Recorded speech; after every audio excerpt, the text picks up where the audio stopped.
online, on digital, and on 88 to 91 FM. BBC Radio 2. Russell Brand.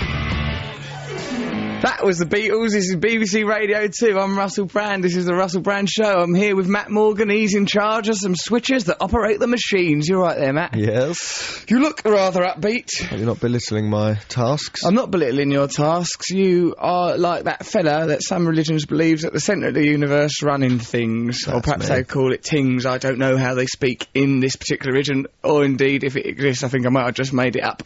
You're right, Trev. Very well indeed, thank you very much. How are you? Very, very well indeed. Very well. So you went to the Secret Radio 2 dinner just yesterday, did ya? No, I didn't. Good, because we didn't go to it. Matt and I were meant to go to it. I understand it was quite a parsimonious affair and people didn't eat lavish pheasants and swans. Not at all. We had to bring our own sandwiches. Bring your own sandwiches. Well, what you do, you bring your own sandwiches and a pudding and then you swap. I bet you sat there with a listless apology for a meal. I didn't. Limply folded in your fist. No, I baked my own chocolate and orange cake. Lovely. Yeah, and I made some prawn sandwiches. The way you live, Trevor. Look, Matt Morgan, of course, you probably done some sort of do, did you, yesterday? Well, I mean, it was a sort of do. I hadn't promoted it at all, so effectively it was an empty room. Turned into an apology, whereas I was working hard, of course, on our Channel 4 show. Met Peter and Jordan. So was I. Peter and Jordan, yes, Peter and Katie I met yesterday. You never get that right, could you? No, because she's changed her identity, and that's difficult. It must have been difficult with David Bowie. Go, what are you this week? Oh, I'm Aladdin Sane this week. I'm Ziggy Stardust. Did you have to call him those things if you met him? I've never No, it known. was always Bowie. You'd just call him David. Yeah.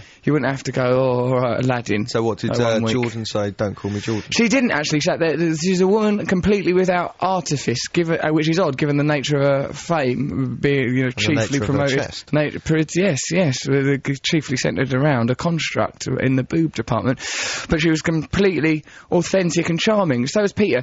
I like it when you meet those people, famous people that don't have any appearance of being constructed. And people in general. Say, like, sometimes if you're filming with someone or put someone on the radio, they will, like me, for example, if you put me on telly or on radio, I'll show off more than I normally would. Some people, they'll go more timid and shy, bashful in front of the camera. Some people will remain completely consistent, and those are the most charming of all, I find. And I think Peter and Katie have that quality. There was no sort of real difference how they were in the dressing room before the show and how they were sort of on air, sort of lightly bickering, sometimes indiscreet, but like charming throughout. And it is from these ideals that we take today's themes, where we discuss the nature of fame and embarrassing moments with famous people. That's what we're going to be talking about on our show today. So you can send us an email or a text message if you like, but you might as well just hurl it into a ditch because this all happened hours ago because it's pre-recorded. Why did you ruin the magic? Because Trevor and I have got to go up to York to do a stand-up comedy gig, which we'll be doing right now. But still, this is a bubble of time, a glorious bubble of time. Later in the show, we'll be talking to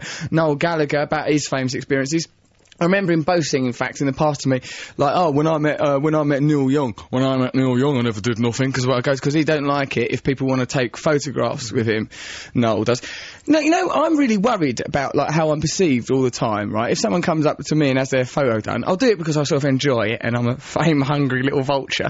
But also because I'm worried about what people think of me, right? So I thought, I don't want that person to not like me, so I will just do any number of autographs and photographs, whatever's required. Sometimes people go, would you cut my genitals, and would you mind saying this to my phone, would you talk to my mum, and things like that. And I just, all of their requests I'll go along with, all of their Herculean trials I will fulfil, just to keep them happy. Do you think so? Yeah. Because Noel Gallagher, completely unabashed, just go, no, I ain't doing it. You know what I mean? It doesn't, and like, he's absolutely himself and unapologetic about it. It's very interesting. The way we accept him. Man. Oh, yes, I'll do that. Oh, you won't like my photo? How kind. I must have been such a disappointment to my mother. There's people outside. Yeah, that's interesting, outside the Radio 2 booth. I think because Peter and Katie are here today, there's a accumulated mass, a throng of people wanting autographs. They're very charming, very sweet. I just wonder why... Yeah, I mean, it's not like I'm... What do you write, though? How do you know what to write? Well, now, that actually, I have become more economical. I now do just write Russell. Sort of initially, right, I used to make a point of, every single person will get a personalised message, and I'd write something, I'd look at them and try and think of what sort of thing I think would appeal to them. Now, essentially, eventually it's just like, it might as well be a stamp. I might as well jab my thumbprint on their forehead. Be about your business. I have much to do. That's why I hate cards when someone's, oh, do you want to sign a leaving card? Yeah. There's a pressure on you then to write something funny. Exactly, you've got to find someone. But I think, you know, you and I, Matt, are quite good at that. You sort of think of, okay, what specific incident has there been with, say, if Trevor was leaving, you know, and I pray for that day, we'd just think of something like, you know, right, okay, what's pertinent to Trevor? Great big long haircut that he's got now. Trevor looks like a Lego man that sort of just suddenly developed a pot habit. Have you discovered pod? Yeah, I have. So what? I'm really into the poetry of Burroughs now. Hey, I'm a real groovy cat. Yeah, why have you suddenly become sort of like a belated Jack Kerouac figure, What's Trevor? happened is I'm wearing a roll neck sweater. I washed my hair this morning and then I sprayed in sea salt. You sprayed sea salt into your hair. Copycat. Yes. You are a copycat, because that is something I The decided. main problem is the fact that you've just got a little smart side parting haircut. Yes. But you just let it grow. Yeah. If you're going to grow your hair, You look like Hitler after a holiday in Goa.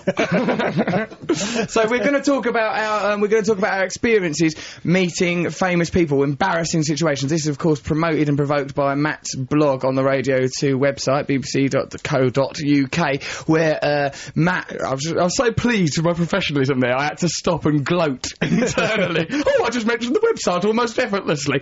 Matt sort of talked about me meeting Morrissey, my all-time hero, and I think I did quite well, didn't I? I didn't embarrass myself there. Good interview there. It's a super interview. Noel Gallagher said it was magical. He said magical though. Not madrigal. He didn't say that. He speaks English, and like I said, he'd heard stuff from Morrissey that he'd never heard before, and it was rather inspiring. Did you for me. phone up Noel and go, did you hear my interview? No, I've done an interview. Would you like to listen to it, please? Your necklace is making a noise. I'll take it off. Let's get rid of it. Yeah, it is. It's jangling. Yesterday, right like a big box of little boxes appeared. Russell goes, my jewels! My new jewels! And he ratted through the box. He gets sent jewels from people, yeah. They're lovely jewels, my jewels. They're nice. I don't know why you would query them. A load of religious imagery just on a chain. Yeah, it's belittling Catholicism a touch, but, you know, it does look nice. Now, do you know, guess what happened? Last night, I was meant to go and see Morrissey at Wembley Arena. No. I was dear, yes, but unfortunately I didn't make it. But guess what I heard? Right, Morrissey's manager, Jennifer, I phoned her up to apologise, because it's really awful, isn't it, if you get free tickets and then don't use them. Right, so I phoned up and goes, I'm ever so sorry I didn't make it, you know, work ran over, dear. And she goes, oh wow, did you missed it then? Morrissey came on stage, introduced his band, went through one by one, introducing all the members of his band, and went, oh, so that's, you know, I should know everyone in the band, but I'm fixated really on Morrissey. Oh, so-and-so on drums, so-and-so on bass, so-and-so lead guitar, and I'm Russell Brand. Yeah, I heard this. Amazing! Wow. He introduced himself as Russell Brand, Morrissey, can you imagine it? Isn't he? He said, it's obviously affected him, this He hadn't dressed meeting. up as you, had he? Apparently he had. He stood out there, and then he sang a song about his dinkle, boasted about his sexual prowess. Charming dinkle. This charming ball bag. It's a 180-degree turnaround. A man is always discreet about his love life to the point of not having one. This is Russell Brand on Radio 2 with Matt Morgan and Trevor Lock. Later on, we've got Omid Djalili and Noel Gallagher on the show. Jonathan Ross. Jonathan Ross. Stop eating your sandwich. I do apologise, I'm so unprofessional while starving. Jonathan Ross just bowled in here, didn't he? Yes. He did, yeah. Bold as brass. Alright, hello. He's another person completely at ease with himself, isn't he? He is, yeah. And in fact, he was the prime example of today's theme, in my case, of embarrassing incidents when meeting famous people. Here's but a few examples of embarrassing incidents when I've met famous people. Embarrassing incident 1. When I was about 16, no older than that, 20, I met Chris Morris wandering the street. He was sort of a hero of mine. I just saw him walking down a street in sort of round Soho. And last with my mate Carl Theobald, now the guy who's in Green Wing, very fine actor. We did a double act at that time, and we had flyers, and we were going around hawking ourselves around agencies. And Chris Morris walked by and went, oh my god, that's Chris Morris. So I went, and I thought, I even then had this attitude of, carpe diem, seize a day, an opportunity like that comes along, why not? What are you gonna, and in a line that I use on an almost daily basis, what are you gonna do? Remember the day that you saw Chris Morris and then didn't go and talk to him? I've managed to reprise that into bludgeoning people, into giving up their inhibitions. What are you gonna do? What are you going to tell your grandchildren about the day that you didn't sleep with Russell Brand? I fear grandchildren will be out of the question now that you've contracted syphilis. At That's a lovely little joke. Now, I'm actually clean as a whistle, sharp as a thistle. Yeah, so, like, I just scampered off after, like, my mate Carl goes, oh, Chris Morris, so shall we trouble him? I go, yeah, no, we must seize the opportunity. I ran off after him, clutching a flyer. Goes, oh, and I remember distinctly going, Mr. Morris! Doing that grot bag crocodile voice. Like, and he's such an irreverent sort of man, isn't he, as well, to call him Mr. Morris! Yeah, but what if you'd gone, Chris? Would have been worse. Been overbearing, wouldn't it? So, yeah, called him Mr. Morris. Sort of thrust a grubby little flyer in his general direction. I goes, oh yes, hello, my friend and I, we do a double act. I mean, if you're busy, if you're not busy, it'd be lovely if you could come. Expecting to come to above some North London pub and sit and watch me and Carl Theobald scrabbling our way through half-baked sketches. Actually, some of them are quite good. But I go, he goes, well, thank you for this piece of paper, but I shan't be coming, but jolly good. You know, he was sort of polite about it. He was nice. He wasn't sort of embarrassed or embarrassing. Mostly I was embarrassed about the Mr. Morris bit, but I suppose you're right. After he'd said that? Okay, Mr. Morris. Okay, Mr. Morris, governor! Sort of tipped me cap, clicked me heels, flipped a halfpenny in my fingers and made off. And then when you did the show, did you sort of look at the back? Did you think, oh, is that Mr. Morris? Oh, it's Mr. Morris could be here any minute. Yeah, preparing a chair for him in a Mr. Godot style. Reserved for Mr. Morris. Mr. Godot could be here any minute. Prepare a chair. Yeah. So that was sort of a bit embarrassing. Then when I met Vic Reeves, who was also a hero of mine, he was heckling me while I was doing some warm-up for a TV programme, and he was going, oh, do Steely Dan, making me do requests like I was a jukebox up on the stage, and I was like, the reason I couldn't handle it was because I didn't know whether to call him Jim Moir, which I knew to be his real name, or Vic Reeves. And I was sort of in my mind, I was thinking, oh, shall I call him Jim Moir? If I call him Vic Reeves, it looks like I'm not included in the actuality of who he is. If I call him, if I call him Jim Moir, it looks overly familiar. So I was floundering about that and wasn't able to deal with the situation. And most embarrassingly of all, when I first went on Jonathan Ross's radio show, he goes, oh, all right, I have my phone number. At the end of it, he gave me his phone number. He goes, yeah, I'll take my number. You'll be too timid to use it, of course. And, so I later on thought, right, timid, you say? So I later on took a photograph of myself with a lady with big boobs, with her boobs. Big boobs! She got big boobs! They was visible boobs! I know Jonathan Ross to be a keen fan of a big boob. It's clear, isn't he? He likes Russ Mann films. He likes big boobs. His wife's got big boobs, hasn't she? Stop saying big boobs. Big boobs! Big boobs! What? Wee. It's evident, isn't it? It's a self-evident truth. And so I had my picture taken with this lady's boobs. You had it taken. Who took it? Me, actually, with my extended arm, as if it was. You've got an extended arm. Matt, I didn't want to worry you. I'm bionic. I'm bionic, ironic, all of them. And I had my picture taken with her boobs as if I was clutching a pike. There we go, look at those, right? So I took my phone with that and then texted it to Jonathan Ross, saying not only am I not too timid to use your number, I'm disgustingly overfamiliar. Never mentioned it since. Have you mentioned it to him? No, I should have brought it up just then when he came in the room, shouldn't I? Yeah. When he was saying you should be more risque on air and that your radio show was too tame the first week. And he said, well, we're just getting used to things, we're just settling down. That's Jonathan Ross saying, really giving us licence to be a bit more outlandish. Yeah, and also then Terry Wogan came in, pulled down his trousers and pants, did a massive blow-off and go, come on, lads! And they go, do you want to see would you like to see my impression of an elephant? Pulled the pockets out of his trousers, but come on! So in a way, I think things could be getting a little more reckless around here. What, should we listen to Sid Barrett? No. Why? Because we've had 3 of your tunes. 2? All depressing. They're not depressing. Lovely Rita Meter Maid's not depressing. Oh, yeah, that was all right. Unless you are a meter maid and find that somehow disconcerting and disrespectful. Why would they write that song? Why not?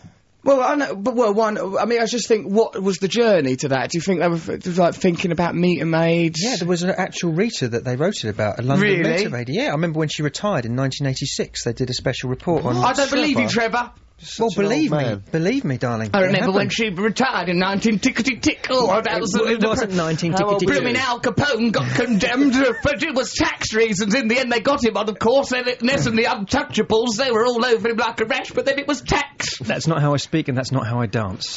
You dance and speak in the fashion of a ridiculous clockwork man from yonder years. Rita retired in 1986, and they did a special report on Nationwide about her. I did a special report on because Nationwide. it was What is Rita. reference point It's a Nationwide. world famous song, Rita. And when she retired, they said, "Oh look, it's the original inspiration for that fantastic Beatles track." She's retiring. I reckon Nationwide, with its beige backdrop and its beige mentality, to you seemed like a real load of pizzazz and razzmatazz. But you loved it. Oh, Nationwide's going to be on in a minute. Oh, it's Sue Lawley. I fancied Sue Lawley. I watched the other side where a young Danny Baker was making his way into broadcasting on the 6 o'clock show with Asborn, Janet Street Porter and a lot of other young guns of television at the time. Look at Matt looking down at the floor. Confused by this whole like he's being conversation. bothered in an orphanage. You must have been children with quite an awareness of the media. Yes. That's right. What because else was I there just to do? used to watch Wurzel Gummidge. and it shows in all of your work. Oh, Russell, help me on your show. I like a cup of tea and fluffy cake. Is that how you carry That on? was when telly was good. It's like the whiskey. The golden years. Oh, the golden years of Wurzel Gummidge. Listen, why don't we listen to some music, then after that we have a chat to Noel Gallagher. Omid Djalili's coming in here a bit later, and we'll be being a lot more reckless at the behest of our TV and radio forebear, Mr. Jonathan Ross. But now, what are we going to listen to, Matty? Well, you want Sid Barrett, We'll listen to Baby what you Lemonade. want to, if you like. It's up to Alright, you. so We're a Primal family. What is it then? Primal Scream. Fine, Primal things Scream. get They were more on the up. show last night. Brilliant. And I forgot to say hello or anything to Bobby Gillespie or Manny, and I feel a bit embarrassed about it. Well, I didn't go over and go, "Oh, all right, mate, thanks for coming on the show." I just sort of waved at him from across the room. You've changed. Oh dear. It's rude, isn't it? Kingly wave. Let's dedicate their own music to them. Is that bad? Okay, you can't. I'd like to dedicate this track to Primal Scream. This is going out to you guys. Yes, it'll cause them to implode. Yeah, Create a paradox. a vortex will open up. Someone's dedicated their own music to them. It's ridiculous. We're talking about embarrassing incidents, meeting famous people. Perhaps now the apotheoses of fame and embarrassment, the realisation of those two twinned ideologies. It's Noel Gallagher on the phone. You all right, Noel? Yeah. Are you all right? What are you doing? Why was that funny? Because you sort of went, yeah, in this sort of lazy way, as if nothing mattered. What am I doing? I'm not doing much, actually. I'm sat looking out a hotel room window in Australia. You're in Australia. Do you not like being abroad now that you're a little bit older? Do you miss your home comforts? Are you confused?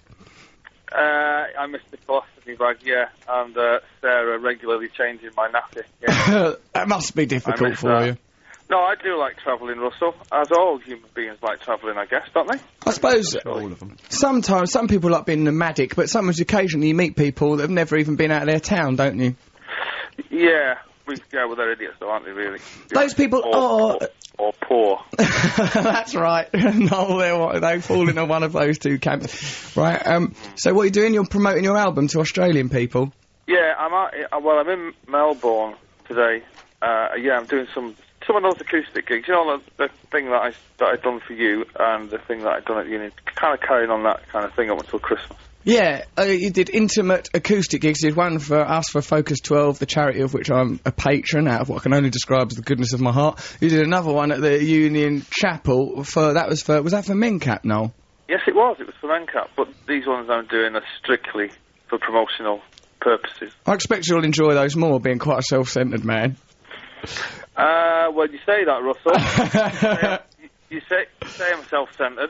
Yeah. You know, I'm not coming on your radio show thinking of myself, am I? No, you're propping up my career, and I do appreciate it. I don't get anything out of it. No, you don't. That's very true. That is very altruistic. Apart from ridicule. What I was interested in, actually, I meant to mention this to you, is that when you invited me to go to that MenCap gig, and I'm very glad I went along, it was brilliant. See Joe Wiley there, see Serge and Tom from Kasabian, they were brilliant. You, obviously, wonderful as always. But, like, in all the times that you invited me to it, you never at any point mentioned MenCap or anything. You just went, I'm doing this thing, like, where I'm doing acoustic gigs. You never, like, at any point goes, it's for MenCap. Just like, you just went... Well, no, did I not? No, mate. Why would I? I don't know, Why just... would I? I don't know, because I thought that's supposed to be the motivation behind it. Well, yeah, but if I was to say to you it's for MenCap, you might have been obliged to put your hand in your pocket. I would have happily made a donation. No, actually, I didn't, mate. I just stood there. You could have spent the money that you did spend on that ridiculous trench coat you were wearing. Yeah, I thought I looked very dashing in that vampiric trench coat, which I believe you described it as. You said you look like Dracula as a flasher or something, I think you said I looked like. You looked very strange. Because you freak me out when I see you, because I forget how tall you are. You're quite a tall chap. I don't like that. I don't like tall people. They freak me out. Well, you're not really little, are you? How tall are you? In my own head, I'm over 6 foot, obviously. But in reality, you're a little more than a dwarf. Not dwarf, hey. A Thunderbird puppet that's cut its strings and raced off the set, picked up a guitar instead of a shovel, in my opinion, a mistake. See? He didn't get this level of abuse, did he? Who didn't? No, Morrissey didn't get this, did he? No, he got sycophancy. No. Which I think you sat and you listened attentively to him, didn't you? Oh, did you, Morrissey? Oh, do you have feelings about things? I love you. But let me... Matt's obviously there. Yeah, he's there. Did you notice, Matt, that halfway through the interview, Morrissey started interviewing Russell? Yeah, it did turn around like that. Now, the thing is, being a seasoned interviewee myself, when that happens, I know for a fact that Morrissey had gone, right, I've had enough of this idiot now. I've had enough of his stupid questions. I'm now going to kill time by pretending to be into what he does. and anyway, never mind me being self-centered. You went with it.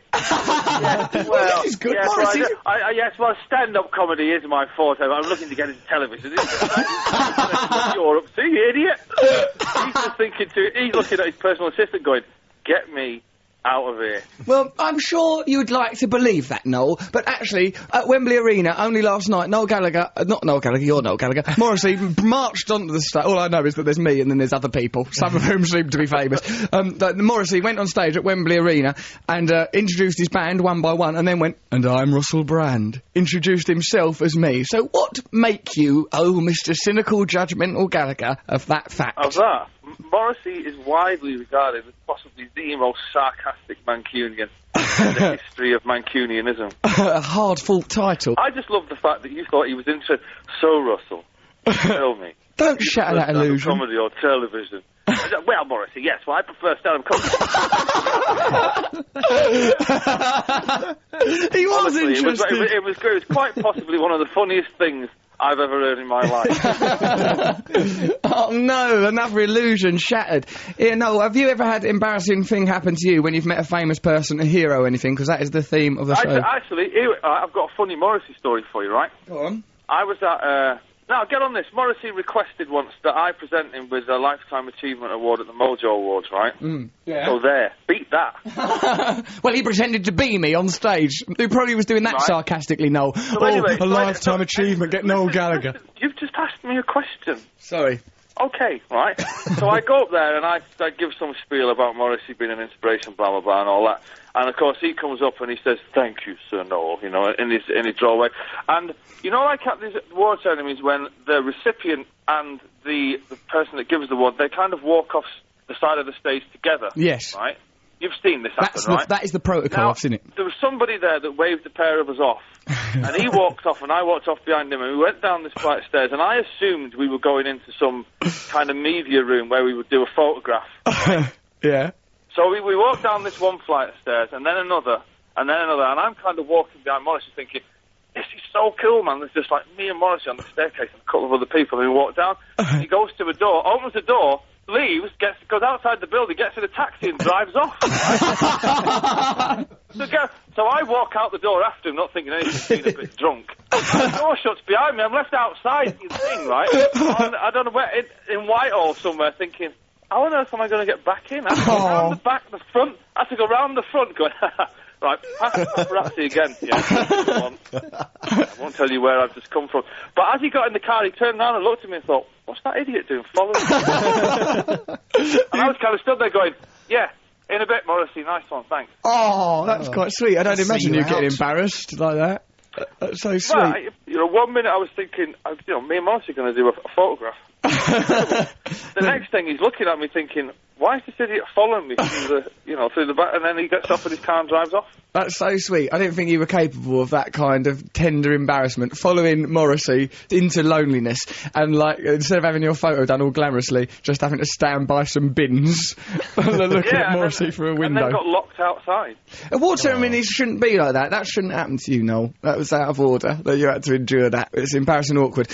Which is what I thought. Well, I don't mind, because out of it comes this rather funny story That's that true. I injected into your radio show. There it is. People will think, there you go. Isn't that interesting? It's lovely. We've reaped up the benefits of your ridiculous, embarrassing professional life there once more. Thank you very much. Now, here's another thing. Oh, Christ. Here he goes. You know, your DVD on the extras bit. Oh, yes.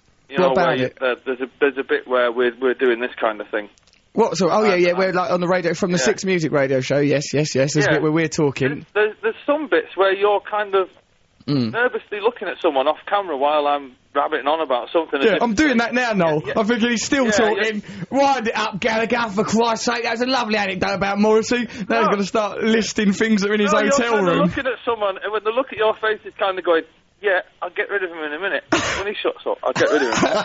No, he's going to carry on. No, that is the face I'm doing now. I've got that face on me now. I'm looking at people. If there were a camera here now, it would be capturing that very expression of, oh, God, it's still going on. Well, can you imagine what hand sign I'm making now? I bet it's not a gesture. I bet it's an actual activity. It's a universally recognised hand sign of somebody who doesn't have a girlfriend. I think that's an absolute lie. I think what you're probably doing is either actually doing that for real, not miming it, or you're pretending to be Henry VIII eating a chicken leg and throwing it over your shoulder, recreating a Tudor banquet out of sheer loneliness.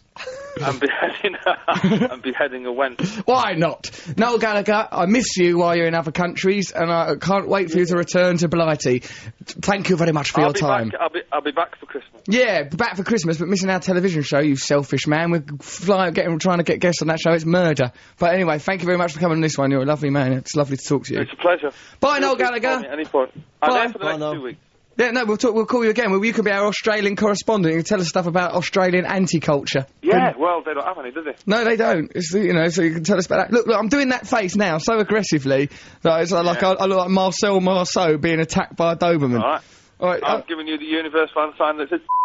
Oh my God, that is a beep. Right, thank you very much, Noel Gallagher, everyone. Take care, you beautiful soul. Bye-bye.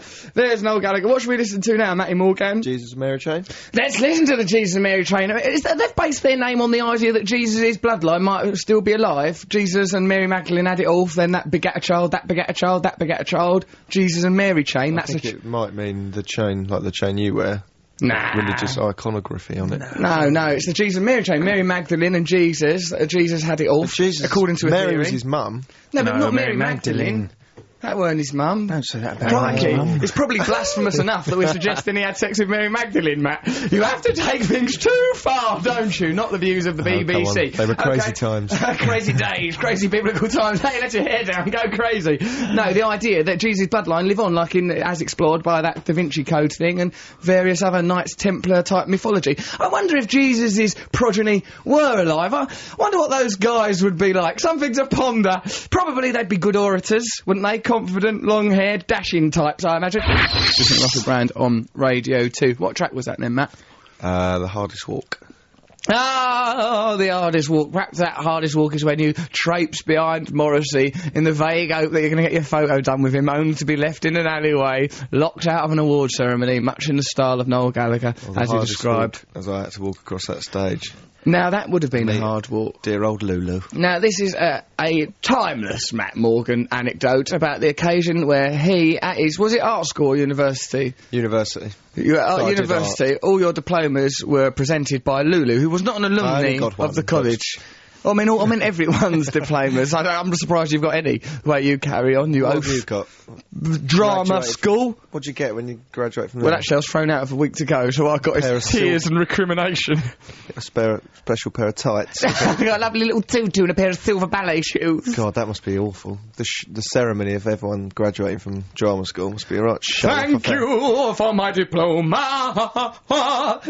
Big show-off scenario that is. Everyone bustling to get up there on the stage. I like that thing you said, Matt, about all the best people are thrown out of drama school and art school. Who like John Lydon, John Lennon, me and you. Because, like, you know, Matt goes, you'd think that they'd have realised now that all the best people are thrown out of drama school and art school and go, right, that's it, that's terrible, that painting you've done, get out, that's it, right out, go on, bye-bye, bye. Right, psst, wait, come round the back, we've got a proper school. You're brilliant. Them other idiots were satisfied with conventional art. This is where we do the proper art. Go on, do a wee over there. Not in that urinal. Oh my God, that is part of the art. That there was a reference, a very postmodern joke that I've done there. What's he called? Duchamp. Duchamp did. Duchamp, yeah. Duchamp, right, done this bit of art. It's just a urinal, and then some other bloke, he'd come in weed, and it goes, that's art. But, you know, you've got to draw the line, haven't you?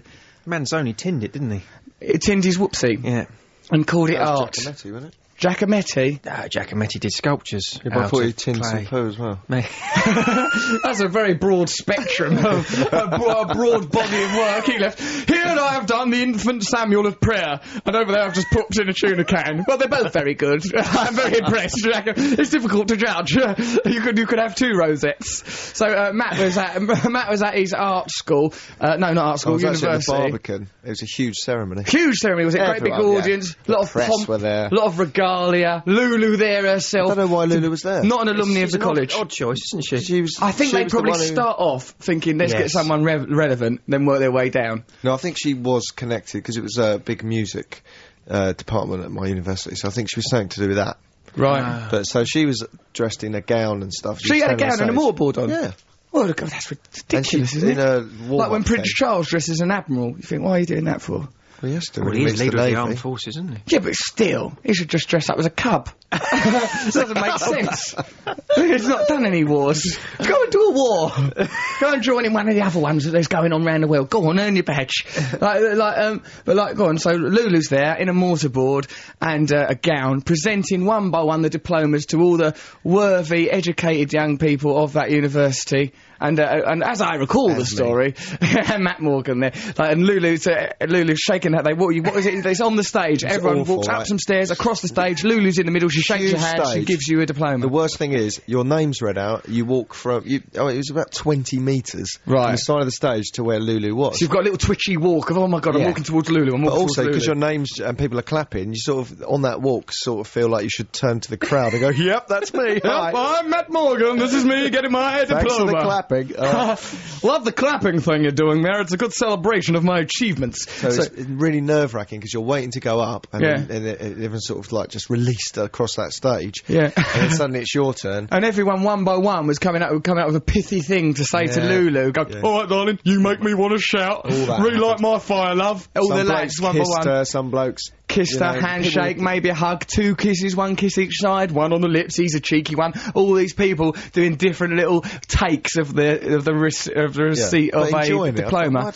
I know, I wonder about that. The social skills to actually enjoy that. Stephen Fry in his book talks about people having the ability to join in, that's why I can't dance. I can't do like social activities where it's all, hey, we're a group of people all having a laugh. I can show off in front of people or I can have a nice one-to-one chat. But if you've got, right, okay, we're all going to do this thing together, I think, oh God, no! Help me! Yeah. Russell Brand at a party is not a pretty thing. Ghastly, isn't Twitching mess. Can we go now, please? I was no better when I was on heroin, was I? But I think I've got better, actually. No, you are much better now. Yeah. But like the other day, that MTV party. Yeah, MTV rap party. I twitched my way through that little affair, glazed over and confused. Once I realised there was going to be nothing to sedate me through the evening or to entertain me, I thought, oh, crikey. Well, if you don't drink, then... I don't drink. If you don't drink and you're not trying to chat up girls, what on earth are you going to do? Look out of a window, eat food, make a face with an apple, like bite eyes in it and a mouth. That's what I did in the end. How long can you talk to it for? An hour. That's what I discovered. So, so anyway, I'm walking across the stage. All these people have done a witty thing. They've all said, all right, Lulu, make me want to shout, kiss, kiss, hug, hug. Matt reaches the stage, it's his turn. You were supposed to be nervous and twitchy. The distance towards her, she was smiling at me, and it's such a that's awkward anyway when it's someone you know that you sort of see them at a distance and then you have to all right, and then you're still you've got to kill that time the walk you've got to kill I'm walking weird my walk looks weird. Lulu's gonna judge me on my walk, she'll take back the diploma. And Matt's all getting more and more nervous on his little walk going towards her. Oh, here comes a moment and I in my head I said, just say thank you, just say take thank you, the scroll and say thank you. Simple. Just say thank you. But what did you say? You took her hand, shook her hand, and said, Lulu. Lulu!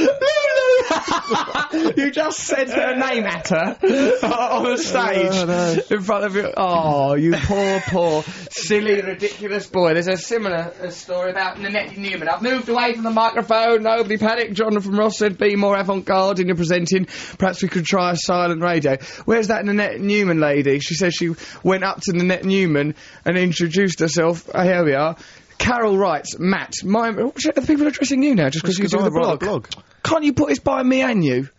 No, because it's a lie. Right, alright. Next week's blog should say something along the lines of, hello, blogsters. I feel blogtastic this blog-to-noon. You know, I'm sure they'd like that sort of thing. Puns. Why don't you write it one day? Alright, I will one day. Carol writes, anyway. She goes, Matt, my embarrassing moment with a famous person is very similar to yours. I once introduced myself to Nanette Newman as Nanette Newman. That's a hard word. Can you? No, because it's like the word mnemonic. It looks like all of the consonants are crashing into each other. Nanette Newman. Nanette Newman. Nanette, I feel like I'm going to Paul Hardcastle song. Nanette 19. None of us received a hero's welcome, which was a bloody shame because it was a difficult war anyway. I got addicted to heroin during it, come back home, don't even get a ticker tape parade. Nanette Newman. Yeah, so I introduced myself to Nanette Newman as Nanette Newman. Everyone laughed. Hello, I'm Nanette Newman. I wonder if she said, I'm Nanette, because it'd be difficult to say you've so much thinking about Nanette Newman that when the moment comes... It's just like mine. So you're just thinking, dude... If I was her, I'd have gone, no, I'd try, you could go with it. You could just say, I am. And by coincidence, I am called... Now I've finally met you, I've always lived in your shadow with your name. Yeah, it's cold here, but now we've finally met. Yeah, that is it. I suppose because your brain, Matt, is such a simple little object... No, it isn't. It must be, very because complex. all it could come up with your is brain just to announce Lulu as someone. You could use that as the beginning of a sentence. You could have gone, Lulu, it's a pleasure to meet you. Yes. No, but he didn't say it like that. The intonation was wrong. I He went, said it as Lulu! No, I went, imagine, thank you. I went, Lulu. Lulu. You said it with exactly the thank you. You twerp. Then later, this Nanette Newman lady, Carol, said, later at the same event, I fell over and did a backwards roll into the terrace bar of the Lyric Hammersmith in London. Embarrassing, yes, but also quite camp in anecdote terms. Look, Nanette Newman just fell over. That silly cow. I've never trusted her washing up. Yeah, so there we are. That's some of the embarrassing things that have happened. Let's listen to some... What should we listen to? Put Sid Barrett on. No. Go on, yeah, Baby Lemonade. Wait, don't hurry me on the switches. That's your old job doing that. You're a bit less anecdotes about Lulu, young man, and a bit more in charge of the switches. It's my job to do the switches, because every other presenter does their own switches, apart from Jonathan you. Ross does not do his... Does Jonathan Ross do his own switches? Right, people are shaking their heads. No, he doesn't do his own switches. And you. Wogan, does he do his own switches? Wogan does his own switches! Does his own switches. Chris Evans, does he must do his own switches. Yeah. Right, well, so I'm with Jonathan Ross. There's two camps on the matter. I'm in the Jonathan Ross camp. But don't try and understand what I do over here. Constantly tweaking. It's not alchemy, what you're doing over there. You're not breaking through. You're not an alchemist of the airwaves. I've come up with purest radio. I turn your radio lead into gold, mate. Ooh, that's quite nice. You've got your credit to him there, but this is the occasion where I have to also announce Matt Morgan being fired from Radio 2. Being just a bit too smug. Look at you two all confounded. Matt put his headphones back on. He looks like Medusa and Princess Leia crossed together. He's got his headphones on, all his hair's all snaked up. You looked so sweet then. That song is rubbish. Baby Lemonade's not rubbish. It is, it's rubbish. I hate Sid Barrett. Oh, you horrible man. He's got childlike majesty and beauty about him. I've got a bike, you can have a go if you want. No, I've got a bike, you can ride it if you like. It's got a basket, a bell and rings and things that make it look good. I'd give it to you if I could, but I borrowed it. It's not even his bike. The initial premise of the song is undermined by the end of the first verse. Baby Lemonade. I like it. He weren't well then. He was on a lot of drugs. Dave Gilmour produced all that. Why do we have to go through it? I think it's brilliant. I think he's got a beautiful childlike sensibility. I think he conveys childhood to you. That's what I think he captures, the feeling of being a child. I think he does that eloquently and beautifully, rather like the film E.T. does. Like the moment in E.T. when he revealed to his brother and sister that he's found E.T. and he goes, I'm keeping him. like that. I think, oh, that's what it's like being a little kid. I'm keeping him. This is like thinking that's what life's like. I've got this thing. That film famously made Ronald Reagan turn around to Spielberg and say, "You don't know how close this is You're to such reality." a div for believing that for even a true. second. What that is, that was Close Encounters of the Third Kind. And if you compare those two films, Matt, Close Encounters, a sort of, you know, quite a nuanced, dramatic documentary about the idea of supernatural phenomenon and UFOs. E.T., sentimental puppet show about all daftness means there's an and alien. broken families. Ronald Reagan went, "Oh yeah, this is about aliens." Yeah, he said Turned that around about to him and Close said, Encounters, because they're all communicating through vibration and music and like, you know, sending the image, the I honestly semiotic think image it of was that E.T. mountain. Fine, There's people a will screening text at us. the White House, and Yeah, all those facts are true, but it's not about E.T. or Muppets It was Christmas Matt Carol. and me. It's about... it was Short Circuit 2. Short Circuit 2 was on. Ronald Reagan turned round to Nixon and he goes, "No one knows just how accurate this is. I've got a... That guy, Johnny Five. I've got he sits next to my bed every morning. He makes me a cup of tea. He's really chirpy. More input. Remember that? He used to read books really quickly. Yeah, just not going about... It's just a trolley. More input. Would you like some tea? Yes, whatever you'd like. Okay, let's have some news, shall we? Right, right, we're going to have a bit of news now. It's going to be from Boggy. His name is what? Paul Marsh? John Marsh. John Marsh, who's known as Boggy by Wogan. Right then, John Marsh, would you please be so kind? John Mask. John Mask? John Mask? What are you hiding, John Mask? What's going on behind that? I think that, let's get him to say a word. What word? He should say the aliens have arrived. Don't say that. We've got an Orson Welles done it and nearly ruined the civilization. Well, one day, very Russ, irresponsible. One day, Russ, you will throw to the news, and that really will be the news. Yes. No, actually, though, because I'll be there as the delegate going, right, they've come now, they've chosen me to be the one that gives off information. There's to be a lot more cuddling. Gives off information. Like because of my pheromones. skill with language. Thinking that words are pheromones. Okay, then, let's have a bit of news. Hold on, let's think of a word to get John Marsh to say. Bogs down. Bogged down. His name's Boggy on Wogan Show. Say boggy or bogged. Boggy or bogged down. Say it on the news, please, Boggy John Marsh. Give our regards to Wogan. We love him. This is 88 to 91 FM. This is Radio 2 from the BBC. I know I said this is twice, but it is Radio 2 from the BBC. That was Frank Zappa, I Am the Slime, in which he condemns, what, the idea of modern television? Yes. Did you dedicate that song to me inside Yes. your mind, saying that I'm the slime that oozes from television? Yes. You wicked, vindictive man. Omid Djalili is here. Let's create atmosphere. Have him. All right, Omid Djalili. Hello, thanks for coming. Hello, mate. How are you? I'm in a good mood, feel upbeat, optimistic, happy about life. Are you well? I'm well, and I'm glad to see you've got your own show. I don't know if people do people talk about Russell's stand-up, how brilliant he is as a stand-up here. No one ever mentions it. No one ever mentions it. He is, We try to keep it quiet. he's visceral. He's charismatic. He's exciting. He's probably one of the best stand-ups in the country right now. Thank you very much. I thought that has to be said at the beginning. High praise from you, Mr. Be Djalili. nice to me. We'll be lovely to you. It's not in our nature to be cruel to anyone, really. Each other a little bit. Now, I don't get to talk about my stand-up much because, of course, whilst this may have the appearance of typical zoo radio, me with a couple of chumps, I'm actually with a couple of vindictive and spiteful people who are my actual friends and won't ever allow me to celebrate my success and my triumphs. Trevor was a good stand-up. You doing stand-up anymore? Well, I'm supporting him. I'm on tour with him. Well, good. I haven't seen it. Oh, good. Trevor's doing very well. Tonight we're in York. That's why this is pre-recorded, gotta this do it moment quick. All right, now fine. happening. You're doing a tour right now, are you? I do tour January, February, all the dates. I've got a family and I can't do these big 60, 70 date tour. I do about 25 dates one year, then do another 25 dates, January, February. Did you like doing big proper tours? Did it make you feel all sexy and rock and roll? I did, but I don't know how long Trevor does, but some of my warm-up acts got a bit excited to go to these big 2,000-seat venues. I mean, Hal Cruttenden, do you know him? He was on. Yes. He did about 35 minutes in Bristol once because I got so excited I couldn't stop myself. Yeah, It so was you're exciting. stood in the wings, annoyed. I said, get off, come on. So Yeah. by the time I'm on, the audience is spent. So, They want the toilet. They feel like, well, Trevor always overshoots with the audience. So he can go on for hours. I have to stay on. They put me on and they say, Trev, he's still at West Ham. Stay on until you see the light flash.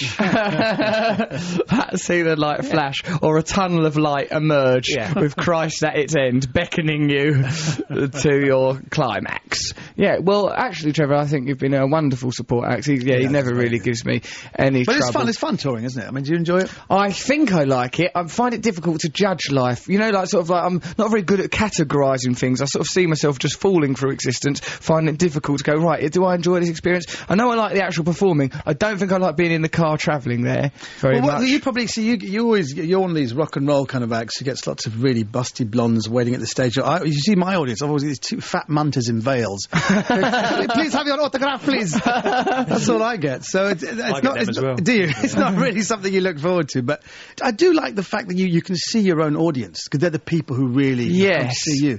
And I can see that they're a genuinely multi-aged, multicultural audience. Is that what you really? Yeah, really. So do you get people like Muslims, veiled women, etc.? Do they really come to your gigs? You get everything, and you get them sat next to army officers. I've always liked Omid. It's wonderful to watch him. So it's really weird to get a real mix of people, and sometimes jokes, half the audience laugh, then the other half laugh, and you can't get them all.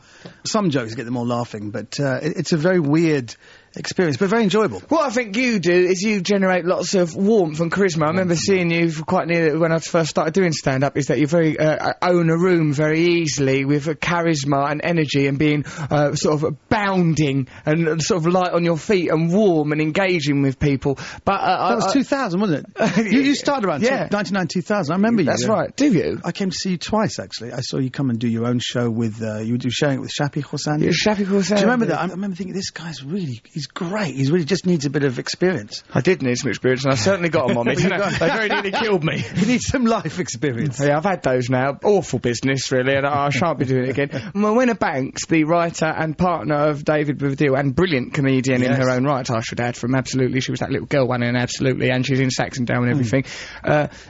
She told me that when she came and saw you, that you were recording your DVD, and something spectacular and unusual happened. Can you imagine what that would be? I broke my ankle right at the very last second. Wow. I usually just do 2 bows, and then Otis Cannelloni, who was supporting me that night, he's going, go on, do it, it's the Palladium, do 3rd bow. And I just sipped some water, just spilt on the ground there. So when I said, okay, I'll do a 3rd bow, and I thought I'd do a big flourish, I'd jump up, but as I went down, I slipped on the water, and my leg, you know how you twist your leg over like that? I went over 100 degrees and snapped the ankle. On stage. I snapped in the last second of the tour, very last second, so I snapped. It took me 6 months to recover. Oh, you poor thing. That's sort of like a minor injury Tommy Cooper situation. But I've got a little DVD extra. I made a deal, the making of the breaking off, so it's very exciting. So really, what do you have to do? Lie down in agony for a bit on the floor? What happened? What actually happened, I fell down. Everyone thought it was a great but unnecessary bit of, physical comedy. But then my technician thought, let's get some belly dance and put some music on, trying to get me to dance. And I tried to dance with a broken leg. And then I thought, forget it, and I went off. And then I started dry retching in the dressing room. Because of the sheer pain? Sheer pain. It happened when you snap it. All the hormones in your body just rush around everywhere, and you just feel immediately sick. So I was going like that. That's horrible, isn't it? Dry retching. I don't like it. It was horrible. It was really horrible. And at least wet retching, you've got the result. Exactly. Hey, I've retched and I've got this. Yes. Matt Morgan was spent this morning being sick for some reason. I don't know what's wrong with him. Yeah, it's bad. I've been sick for ages. Why are you being sick for? What's wrong with you? Is it your lifestyle? Alcohol or something I ate. Alcohol, I wonder what it could be of those two. Ridiculous way to live. But at least you've got a lovely DVD extra out of that. Yes, I have. So the reason that Morwena told me that is because me and you was doing some acting together in a programme. Yeah, we did a pilot, didn't we, for ITV? Yeah, I liked it. I liked it. You were wearing an unusual wig, Omid. I had a Russell Brand wig, yeah. Yeah, you did, and I thought you looked rather fetching. You thought I looked sexy, didn't you? Yeah, I did actually. I found you sort of alluring, and when you were getting makeup done, I find you alluring anyway. The thing about you makes me want to get on your lap. You've got that sort of feeling. Okay. No, I don't want to then sort of pull my trousers down or anything. I just want to be on your lap, perhaps just loosely with my arms around your neck, like I'm an orangutan pet. Oh, that's lovely. I like that. That's how I regard you, Omid. You can judge for yourself whether or not that's thank you so much. I look forward to that happening one day. It's inevitably going to. Probably happen during this song. Why don't we put some music, then we'll come back, we'll talk a bit about Omid's film career. Mostly what we want to talk about is embarrassing things that have happened to you when you've met famous people. Yeah, plenty of those. Oh, good, because you've met loads. Right, what are we going to listen to, Matthew? Little Richard. Little Richard? Believe it or not. What, Long Tall Sally? Yeah. I like Long Tall Sally. Is that where he goes, I'm going to tell Aunt Mary about Uncle John? Bald-head Sally. She sounds like a strange woman. I don't know why he got involved. Uncle John. It's all euphemisms, though, isn't it? It's euphemisms. Well, it has to be. Well, There like must my be- ding-a-ling, that It's chat. got to be double meanings. Yeah. Long talk, Jive Sally, talk. she's... Jive, that's jive talk. I don't know, is it? I like this jive talk that Fiddy Cent does. Bally good stuff, a lot of it. Okay, let's have a listen to Little Richard. We're here with Omid Djalili. We're talking about... Hello, mate. What do you... Right, so Trevor thinks that song Long Tall Sally was somehow euphemistic. We're going to have some fun tonight. Fair enough. That doesn't sound like a euphemism. Pretty plainly. Bald-head Sally ducked back in the alley. He says bald head Sally. Does he say... I thought he just said long haired. There goes bald head. It says, Bald head salad, jump back in the alley, and then there's something about Uncle John. Well, Uncle I just think John... it's a story. Trevor reckons it's all It's sexual about euphemism. Trevor, you poison everything. I'm not poisoning everything. do. I'm a searcher. I'm a questioner. And I think, well, that's the surface meaning, but You are a underneath pervert. I'm not. Is what you are, No, Trevor. I'm with Trevor. I think Little Richard's filth. He and should be roll. banned from the airwaves, It's surely. rock and roll. What is rock and roll? That's a phrase we know about, isn't it? What's the rhythm of... Well, How's your father? Monkey means business? rock and roll means No. yes, it does. No. Does it rock and roll? That's... How's your father? Gee, our resident poet is agreeing, but why would we trust you, you filthy beatnik? What? Old blues song. Rock and roll, so... Rock Me, from Rock Me. Rock me? Oh, my word, Omid, did you know about all I this? didn't know, but it's all making me very excited. I too. I'm getting rather flustered, Trevor. I didn't know you could make me feel like this. Omid, I want to know about... Anything, I'll say anything. All right, tell us about embarrassing things that's happened when you've met famous people. You've done things with Ollie Reed, didn't you? Well, yeah, that Ollie Reed did, that was famously, there was a scene where he grabs my balls, and, Ollie Reed, what was he like? Did he do it? It was good. I was so scared of him. I avoided him for the first few days, and then what happened was the scene was that Ridley Scott wanted him to grab my balls and say, "You sold me queer giraffes." You sold me what? Queer You giraffes? sold me queer giraffes, and then he said to euphemism, that me, is. I'd be happy with any giraffe. I didn't know it was all a joke because the people there was the same crew on The Mummy, the 5 or 6 people who knew me, and they basically set me up. They told Oliver Reed, tell him if he's ask him if he's a method actor. I said, oh yes, and he said, Why did you say that? because I thought I'm not really, but he said, are you method? I said, yeah. He goes, well, do you mind if I really grab your balls? So he held my balls, and he held them even between the takes as a joke because he knew I was so scared. So they go, action, you saw me queer giraffes, cut, and he hold on to my balls. He goes, have a cup of tea, do his makeup, and it took 3 or 4 takes before it was a joke. Basically, What method is that? The Joe Orton method? I don't know how you can justify doing There was that. no, but that was a weird. I also met Gwyneth. The first time I met Gwyneth Paltrow in the film Sky Captain, I'd just run out of underwear, and I was wearing my son's. How many are you going through a day? It sounds like you're wearing 9 pairs of pants a day. I was. Oh no! I was wearing my son's Speedos, and she saw me like plucking at my just the front of the groin, and she goes, Yeah. "What are you doing?" I said, "I'll just hello, Gwyneth, my name's Omid." And she goes, why are you doing that? I said, I'm just wearing my son's Speedos. So every time she looked at me, I was like, I was plucking like that. Well, because they were tight and restrictive. Yeah, and then I've got to a point. I thought it's gone beyond a joke, so I think I'll stare. I'd have worn I'll my stare wife's at her. knickers. I'll stare at her while I'm doing it. So I kept every time during lunch, I'd look at her. Why'd you do that for? That's a I thought terrible it was gone decision. beyond- It was a bad comedic decision. Terrible choice, Just Omid. staring at her while I pulled my groin forward, and she just thought I was very weird. But She the What a terrifier! You've embarrassed unfortunate. her. This is meant about you being embarrassed. It's you terrifying a beloved and brilliant actress. Then the best one, it's a famous one, is when I met Robert Redford, and that's a little tip in the film Spy Game. And a little tip for when you meet someone famous, never try to be funny too quickly. Right. Don't. Just be normal. Just be normal, because I was introduced to him, and I was so nervous. Yeah. I thought I'd crack a gag, and I stayed in character. There was Tony Scott, Ridley Scott's brother, said, Yeah. this is Omid playing Dumais in the film. He goes, oh, What hi. was the character of Dumais like? It was all right. It was just this Arab bloke who was a CIA operative, and he's just said, he goes, it's very nice to meet you. And I said, Mr. Redford, may I say, I'm a big fan, and you are the best thing in Hawaii 5-0. It's my best show. You are great. He just took one look at me. He goes, thank you, because you were great in Dr. Zhivago, but you've let yourself go, which I thought was very quick. I had no It's comeback. quick I had from no Red comeback. First. I just went and walked off. That was it. So Well, you walked into that, I think. I think I in did, both yeah. these situations, you are the antagonist. it's my fault. Everything. Yeah, I was just I'm nervous. beginning to feel more sympathetic towards Oliver Reed grabbing your balls. Do you know that conversation where he goes, like, are you method? Does that sort of thing go on in the world of film, like, are you method, as if method acting's a clandestine cult? He was joking, because there was a time back in the 70s and 80s they used to say, are you method? method. Really? To try and unsettle people. And usually people said yes. Oh, To see if they can take, how far they can take the scene, and how far can you feel trust that I can really go for it. But here he said, "Are you method?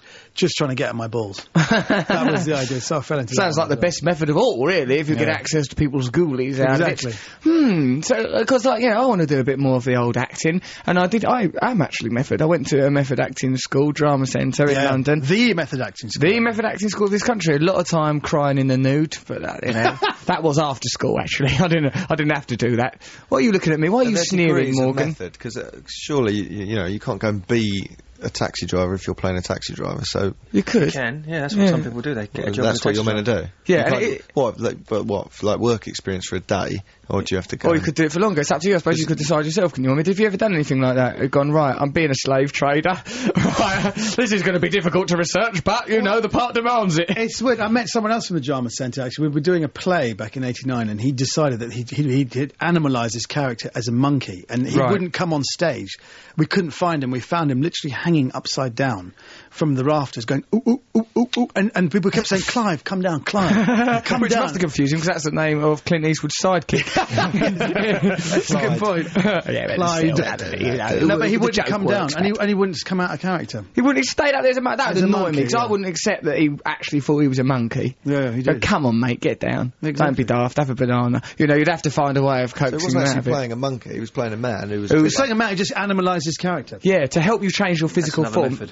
Because Matt does a lot of sketches with me in our TV show, and he is actually a very brilliant, natural comedic actor. But you don't know about things like this. So what you do, say like that you're playing a character, right? If you're me and I gangle about like a little chimp. But if I was playing a character that was meant to be tough and hard, I'd maybe go, right, okay, I'll animalise that character as a bear. I'll think of it, so I'll go to a zoo, have a look at a bear, watch a David Attenborough programme about bears, and then sort of like get the movements of a bear, and then it's going to inform a little bit the way you hold yourself and the way you move. And if you could see me now, listeners, I'm motioning like a polar bear, and it's quite intimidating. So that's how it works, isn't it, Omid? Very well put, yeah, exactly. Thank you. Do you do anything like that? Like yourself? No. You just turn up, be all cheeky, get by on charm. I said, what accent do you want me to do now? Is it always the same one? Okay, let's go. That one, yes, we would like that one, Mr. Djalili, if you don't mind. We'd like you to simplify complex relationships between us and people in the Middle East. Oh, fine, totally good. Yeah. I actually had one bit in a film. I'm not joking, I had one line where I got dragged away to my death, shouting, "It wasn't me who stole the grain!" That was it. That's all I had to do. Dragged to your death. It wasn't me who stole the grain. Yeah, That's all way to go. If you're just about to be killed, you'd say, "It wasn't me!" Yeah. You would go, But who "Me stole the that grain?" You know the grain thing? Yeah, you'd let that bit go. Just focus on the main issue there of your innocence and protestation about that. Yeah, you listen to Radio 2. I'm Russell Brand here, of course, with Omid Djalili and Matt and Trevor. They're still here. God rest their souls. It's a good atmosphere here. You have a good time here, don't you? Yeah. Yeah, we do. Yeah, it's because it's natural. I suppose some radio shows, it's the appearance and affectation of friends. We are actually friends with each other. I can feel that. That's very good. Yeah, we spend all our time together. It's actually quite depressing and difficult for us. What do you want to talk to you about then? Oh, I wanted to say something very important. I think it was about the government. Oh, yeah, that's it. Don't trust them. Oh, that government. Oh, no, it wasn't that at all. It was something about you. Omid. What do I want you to tell me about now that you're here? Stop playing with your groin. Stop playing with your... Yes, Omid, like, I can't believe I told that story. I shouldn't have said that. You regret telling those stories to us, yeah, it was a bit too revealing. He plays with his all the time, right? I do, actually, regardless of whether I'm wearing your son's Speedos or not, which most days I am. I just sort of... if he's excited, he's got something to say, he goes... and holds onto it like a child. And touch at my genitalia. Yeah, but not in a sexual or erotic way, just in a comfort way. My dad does that. Whenever it's too hot, he goes, "Oh, it's so hot," and he grabs it. That's not going to help, but that's going to make him hotter, if anything. My dad limps when he's got a sore throat. He limps when he's got a sore throat? That's bonkers. That's like that Edward de Bono man who mistook his wife for a hat, the man who mistook his cough for a limp. It's not Edward de Bono. That's Oliver Sacks. Oliver Sacks, is it? Edward de Bono. Six thinking hats. Wow, and I oddly spoonerismed that. He does. I've got 6 thinking hats, and I'm not married to any of them. This one seems to have more influence than the other 5. All right, dear, I'll be up in a minute. What he'd done, he'd hidden his wife under one of them, and then he shuffled them. Find the lady. Find that. That's no lady. That's my wife. But it's a very nice hat as well. It can double as both. It's good insight into the way your mind Is this it? information. How? Hat books. Hat books. They're all by the same person. Right, the book's about hats. This'll do. I'll put that in the hat book file inside my noggin. There you go. There'll be no troubles inside of there. I must say, you're all friends, but I now feel really left out. No, Omid, let's give Omid attention, everyone. Omid, do you get a bit bored of being this country's Iranian comedian stand-up fella? A little bit, yeah. Why? Because people phone you up and go, right, there's been some terrorism. Will you They come do and help me? actually. They do, yeah. I switch my phone off whenever there's something big happens. I switch the phone off and I get about 20 messages from Radio 5 Live. Could you comment on this? Comment on that? No, I can't be bothered.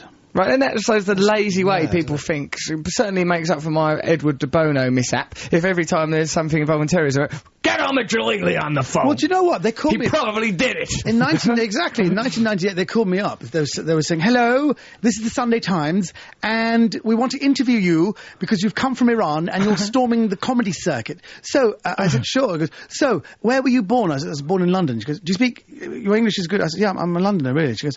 But what about that accent? She goes, can I call you back? And they called me back and they said, no, we don't want the interview anymore because we thought you'd just come off the boat from Iran and you're storming the... I said, that'll be front page news. Yes. They genuinely thought I'd just come off the boat. That's bizarre. He's lovely, this guy. He's really adapted very quickly. Yeah, exactly, yeah. He's storming. So yeah, that must be a little bit annoying then to be sort of tokenism. Okay. But the fact that you've got to just keep going and have longevity so people can see it's not just an accent, there is actually a viewpoint, which is what the BBC have bought now. I'm doing my own show for BBC. I've bought my own... When's it on telly? We're shooting it April, so I don't know when it'll be on. Probably be on soon. End of the year, autumn. End of the year 2009 or something, I don't know. Trev wants to know what it is, sketches and stuff. It's like Dave Allen, stand-up and sketches. Oh, brilliant. Will you sit down, we have a glass of water like he did. You're sat down on a stool. Instead of chopping my finger off, I'll chop off my beep. No, I think it'll be... I haven't quite decided. The pilot, I stood up and did some stand-up, but we are thinking about sitting down. And I've got my own catchphrase at the end, like he said, good night and may your God go with you. I can't tell you what mine is now, but it's a cracker. Is it? It's something I think people are going to be saying, yeah. Oh no, I'm excited now. I want to know. I can't even really cope. What could it be? I think he just says, oh, F all this, F the police, F the Queen. Good night, yeah, I'm Omid Djalili, come on. That's very good. It's something like that, actually. Sounds alright. You went on Question Time, is it any good? I didn't go on Question Time. Didn't you? You're mistaking me for Jimmy Carr. They never had Jimmy Carr on Question Time. Yeah, they did, yeah. I thought they had you on Question Time in an Iranian tokenism fashion. They asked me, but I said no. Why? I've got nothing to say. Don't want us to talk about sort of... Well, it depends. If there's a hot issue, but I think they were talking about stuff that I wasn't particularly interested in. Oh, right. Okay, that's a shame you didn't go. Have you done it? Are you going to do it? If they ask me, I'm on it. Yeah, if I get an opportunity to show off and be all grand about I'm there, right? Because remember, when I got arrested at Mayday Right, when I was still a junkie, me and Matt were out making a TV programme, I got, arrested at Eros, stripping naked, and the police sort of dragged me off of the statue of Eros. I was all nude, and we were a ridiculously tiny little drugged winky. And then, they dragged me into a doorway, and, there was all sort of media people, press and stuff there, and I was, on MTV then, but, I didn't really have a public profile, but, people had seen that arrest, and I was in a doorway, and I looked slightly elevated, and it's I remember actually this really sort of tall, noble looking black man with dreadlocks had come and sort of stood by me in this looked very sort of symbolic, and I was thinking in my little drugged brain that he was a guardian angel, and all these sort of press people started thrusting microphones at me going, oh, young man, what do you think about all this, sort of capitalism? It was like Monty Python. It was not like Monty Python. I'm glad this has happened. I've been meaning to get a few things off my chest. Nothing to say. No, I went, right, okay, bloody governments, that makes you sick, does it? And capitalism, that's got to change for a kick-off. Went off on this great big diatribe. But I think you'd probably find, Matt, because you were very cynical about me and my belief system, probably through the drugs and ego. We were there to make a telly programme. We were taking part in a riot for the fun of it. I love riots, though. I do get exhilarated in a riot. I like it when your identity is immersed into a crowd. I find it very exhilarating. That's exciting. The first one I went to, I went to inadvertently, it was for the Liverpool Dockers. I just came off the tube. The tube weren't working. It was Liverpool Dockers, where they were doing a protest march through Trafalgar Square. Because of course the tube weren't working. I thought, what's going on? And so I went upstairs and it was all the hustle and bustle in the streets, and the police were there, but the police weren't in control. And I was just sort of getting excited because it's I think if you're suppressing constantly internally a sense of not fitting in and you might constantly explode, to see that represented palatably in the streets, exhilarating, and like there's horses wearing sunglasses things, and there are people and like policemen with shields. I just got all carried away. So if you'd have been nicked that day, you'd have gone, yeah, the docks are a mess and my wife can't afford a new dress. This dock, right? I've been down the Dockers, and they're not as good as chinos, and something should be done about it. Righto! But, I don't, admit that. I suppose the problem is, with me, is that I've got really quite passionate political views and very little understanding. So I go, right, I believe in Marxism. Oh, and what does that mean? He had a beard. But I know that something's wrong with the world. I know consumerism ain't right. I know we should be listening to the spirituality within us and not being so egotistical, but I'm probably the worst exponent of that lifestyle on the planet currently. So that's difficult. Are you politicised, Omid? I am, and that's what my show will be about, the unity of mankind, the oneness of religion, and how we should all just chill out and be lovely to each other. Really? Yeah. Do you think, does the human race have a chance? Absolutely. I believe that the world peace is an inevitability. Really? You think it will inevitably happen? Yeah, it has to. Why? Be. Because that's the way the world is going, and I think people don't realise that there are forces of integration and disintegration. There has to be good and bad, and for us to reach a goal where there's a golden age of peace, there has to be troubles. It's like marriages. I mean, if you want to get through it, to get to the final good stage of marriage, you've got to go through a lot of crap. So right, okay. We're in mankind's adolescence right now. Right, well, I thought so. That explains why I've been spending so much time in my bedroom, and my sock drawers in a state of perpetual endless adolescence. So, okay, but you think that we will reach a golden age, but we have to go through cataclysm first. Armageddon. It's like a baby when you grow up, and we're now in the very turbulent adolescence where you're worrying about your sexuality, you've got spots on your face, and I think we're in a state of immaturity. Really? Yeah, and we will mature into a more placid middle age and have a bit of a sit down. Basically, yeah. Well, I hope so, Omid. No, not have a sit down. That's when mankind's true creativity will flourish, and we'll see the true potentiality of each human individual grow and flourish. Well, I hope I get to have a good part during this revolution. It would have been a damn shame if I've turned up and missed the best bit. What are you doing, reclining, Trevor? Have you got views on this? You're always into utopias and revolution and the like. I agree with Omid, but I think it's many years in the future. I don't think we'll be around. Oh! No, right now we're in the tough. This is a very tough period. Typical of me to exist in a time like this. You all right, Matt? Yeah. Don't want to comment on the old utopian revolution ideas? I think it'll be another few hundred years until that's Matt Morgan's views there on a utopian revolution. All right, let's have a listen to a bit of a song. Oh, hello.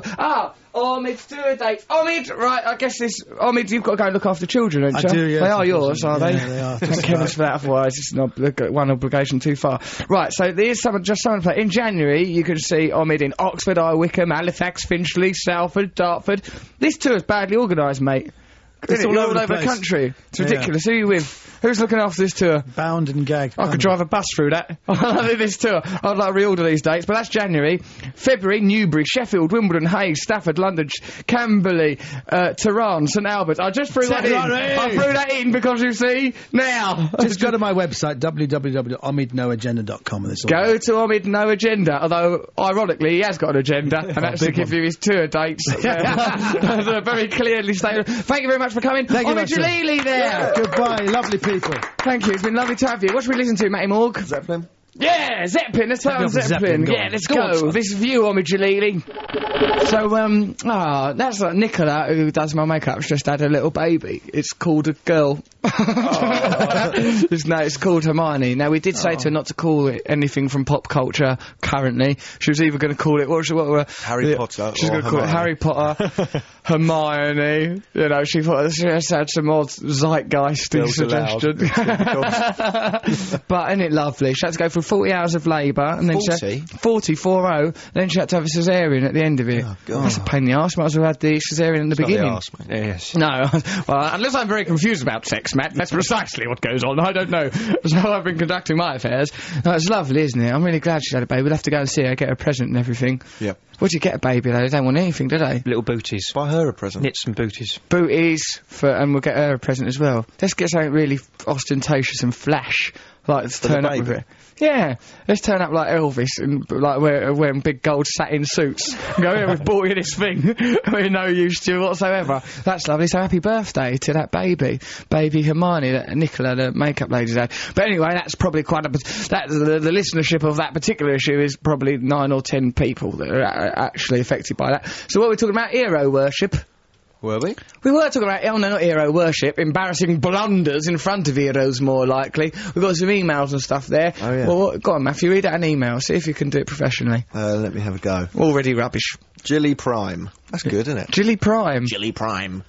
Jilly Prime, I think of a girl in a blazer with a lacrosse stick going, now look here, you! I think of Optimus Prime from the Transformers, but a girl version. A girl version of Optimus Prime, That's a robot. Don't think about it anymore. Well, Jilly Prime, the robot, says this isn't actually she corresponded, right, with a celebrity. When I was 16, getting bored revising for GCSEs, I started writing to Stephen Fry. Yeah. I always got really nice replies, but when this is weird, I sent him a form to join my Vegetarian Stock Cube Society. What, not society? Silly. It's not going to go anywhere. It came back with loads of spelling corrections on it. I still cringe about it to this day, 17 years later. So that's lovely, and that you'd expect that of Stephen Fry. He's received that form. From a girl of 16. Oh, no, this won't do. No, I'm not going to tolerate this mangling of the English language. Sends it back corrected. That's lovely. Stock Cube Society. Why do you need a society? You don't need a society, because that is too many disparate ideas. Vegetarianisms, or perhaps the singular will do, and cubes. Why is geometry getting dragged into all this? Like, you know, that don't require a society. That barely requires a handshake or a nod of the head, does it? That can exist happily within the vegetarian society. What kind of fragmentation has occurred where they've gone, we can't exist under the umbrella of the vegetarian society anymore? It's like the INLF and the IRA. No. It's become too diverse. We need our own vegetarian stock cube society. Our demands are simple. We want vegetarian stock cubes. Why was a 16-year-old girl running that society? That's what they did, though. In the sixth form, that's what you find really funny, to come up with obscure societies. No, you don't. Yes, I didn't go to sixth form. You wouldn't know them, would you? I just left school. I didn't try and drag it out. What were you doing? What society did you start up? Grow your hair too bleeding long, but keep it in the style of a Lego Man society. I started up the Christian Society at University College London. Never. Yeah, which was an atheist philosophy department, and what? So you called it the Christian Society? To wind up as a snub to God. Not to God, as a snub to the atheists who run the philosophy department. Oh God, what a complex prank. They were really upset. To wind up atheists that run a philosophy department, might as well just smashed one of them in the face with a frying pan and called it surrealism, and showed them a postcard by Andre Breton and go, yeah, get your laughing gear around that. Could have done that, I suppose. Ridiculous way to a little bit more trouble. Yeah, it'd have been a bit more reckless. Matthew, I can't imagine you starting any kind of society. What's that, dear? And it's a society for people sat grunting in their own filth, giggling at the breeze. No, that's not one I started. I did used to do that thing where you painted little men. Oh yeah, you did, didn't you? Now that's it. Yeah, well, little figures, obviously not. Yeah, not the little people. No, dwarves. You weren't troubling jockeys. So what was it? Dungeons and Dragons? No, that's what Nans say. Oh, was that your Dungeons and Dragons? Dungeons and Dragons, don't you, dear? What is it? I then? say it when Nans say, "Oh, Star Trek was on. Come down, Star Wars is on." This is a very specific thing to hate. Yeah, you run all the way downstairs. Star Wars on the telly, and it was Star Trek. Star Trek. Oh, it's the same sort of thing, isn't it? No, it's not. There's very distinct differences, grandmother. Now I'm off upstairs to work on my society for blow-offs. Ridiculous way to live your life. Yeah, when they don't know. Oh, go on, here, you're like that. I don't like it when your mum tries to matchmake you into a friendship with someone. Dear. Yeah, go on, you'll get on with him. He's the same age as you. I don't think so. I'm not a good mixer, mother. You just leave me up here with Boba Fett and the rest of my Star Wars. What about Nicola, the makeup lady who's just had a baby? Yeah, what about her? Oh, you met Morrissey? Oh, he's your favourite. I love her for saying that. I told her I met Morrissey. She goes, he's your favourite. Oh. Well, he is. Yeah, but her saying favourite. She reminds me of my nan. That's why I love her. Because, she's got that same sort of way she just sort of goes and rolls her eyes at me when I'm being really disgusting and weird. weird. She just sort of accepts me. I feel safe around Nicola. Nicola she'd be a good mother because she has maternal, not matriarchal, but maternal values, I would say, about her. Well, that'll be really handy when she's a mother. Better than She'll be a good mother. She's got maternal values. Also, she has a porcine aspect. She has the aspect of the swine. She hasn't. She's lovely. Go on then, Trev. Read out an email. Oh, yeah. Well, this is an interesting one from Ione. Why are you saying that like that? That's how you pronounce. That's how you pronounce Ione. Don't talk like Jimmy Savile, Trev. I'm not talking like Jimmy It's Savile. an interesting one here, actually. I've got an interesting letter here from a young lady called Ione. No, I'm doing a regional accent because she's Scottish, isn't she? Get on with it. The region was Jimmy Savile's mouth. No, it wasn't. Go on then. A couple of years ago, I saved a bloke's life on a tube, and he repaid me by... What, of Smarties? I don't know. Toilet roll? Well, it's confusing. Was he on a tube because he was poorly, or was he She's on in a... Scotland, there's no tube. Yeah, they don't have a Well, tube. she's Scottish, she's moved down to London, so many of them do. Well, we should stop that for a start. And, well, How do you know it's a she's Scottish? joke. Where is this? She's called Ione. What? That's what you're basing it on? You can't judge That's a people on that, Scottish... Trevor. That's a Scottish island, isn't it? Yeah, well, then people... Hold on, mate. Now, look here. Well, you look can't here. just immediately people have a name after a type of island say that they're from that place. I think it's a reasonable assumption to make. It's a ridiculous assumption to make, isn't it, Matt? Well, then we'll just read it out in my normal voice. No, do a regional accent, but it might as well be random. You might as well do a Papua New Guinea accent. I don't know that one. A couple of years ago, I saved a bloke's life on a tube, and he repaid me by sitting me down to a meal with his family. That's an unusual repayment, isn't it, for saving somebody's life? Yeah, an awkward social situation. Yeah, difficult. That is not a good repayment. That's worse, in a way. Well, she saved his life, and he goes, how can I repay you? Come round here and have dinner around someone else's house, like when you're a kid, and with other people's houses, you don't like the smell of it, and you don't like the dinner that they have. And I didn't like they've going... been having that dinner anyway. He didn't go out of his way, did he? Yeah, they've got to have dinner. It's just, well, everyone's got one less fish finger. Yeah. Who cares? But there's a sort of nobility to it as well, isn't there? There's a sort of simplistic sort of... You like law, that? Yeah, it's sort of like a law of karma. It's like, well, you were in the position to save my life. I am in the position to give you some fish fingers. Well, I'd want something better. I'd want at least well, that's electrics. because you live in both this society. presuming they ate fish fingers. Well, Creepy. People like those, Matthew. I have it on good authority. Get on with that email. We never Yeah, get on with it, Trev. We don't know what happened. She had some dinner. That's what you chose. you A haven't woman said the saved best someone's bit. life and got some dinner. First of all, she should have been a little bit more detailed about how she saved the bloke's life. What was Yeah, that's the interesting part of the story. Surely the most interesting bit. What was Yeah, threatening it? what happened on What that she had to tube? do? The interesting part He of had the a story... fit. I reckon he had a fit. No, I don't. Oh, He swallowed his tongue. No. I reckon it's much more. I reckon she saw something that he didn't see and created a diversion, and then, that's what saved him. It's ridiculous. Trevor, you're you think she's called from Scotland because she's called Ione. Now you think she created a diversion. You live your life in an extraordinary I think he fashion. was choking. I think he was choking. She did a Heimlich manoeuvre on him. Yeah. Maybe that's not. Yeah, okay. Well, anyway, basically, the force of the email is really that she was forced to eat some wheat. She's wheat intolerant like us three, and he fed her bread. Well, just had to It chew wasn't fish for fingers, it was bread. You two aren't very good at not it was eating breaded wheat, fish. apart from that thing you had the other day, which I mentioned on the blog. Oh, yes, when I had my wheat and bacon-free bacon sandwich. Yeah, essentially, it was just a gas. It might as well have just been a prism. It was a ridiculous thing to have had to have eaten. Yeah, doing that very funny sketch. Here's something I want to talk to you two about before we clear off air. Right, I got into, I'm thinking about... What am I thinking about? I'm thinking about integration and oneness and unity throughout humankind. I met this cab driver the other day. Sometimes, you won't talk to a cab driver, you're closed down. I met one the other day and instantly connected with him. He was a very lovely man. I noticed why, because I was really tired when I got in the cab. And Are I you noticed coming out? I'm married now!